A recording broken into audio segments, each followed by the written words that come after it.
اگر آپ ایک حسین و جمیل اور اچھے اخلاق والا بچہ پیدا کرنا چاہتے ہیں تو آپ کو اہل بیت اطہار علیہم السلام کے ان اصولوں پر پابند رہنا ہوگا جو میاں بیوی کے جنسی تعلقات کے اخلاقی اور روحانی اصول بیان کیے گئے ہیں۔ پہلا اصول، میاں بیوی شہوت کے بجائے اولاد صالح کے لیے ایک دوسرے کے قریب ہوں۔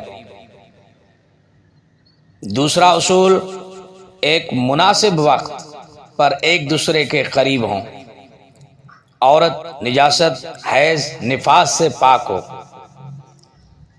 ان وقتوں میں میاں بیوی ایک دوسرے کے قریب نہ ہوں جب اذان فجر ہو چکی ہو، جب سورج نکلنے کے قریب ہو، جب سورج ڈوب رہا ہو، عید فطر یا قربان کی رات یا دن میں، اسلامی مہینے کی پہلی تاریخ اور آخری تاریخ میں، اور 13، 14، 15 تاریخ کو زلزلہ، آندھی یا گرج چمک کے وقت، عاشورہ کی رات اور دن میں قبلہ رخ ہو کر یا قبلہ کی طرف پشت کر کے ہم بستری نہ کی جائے۔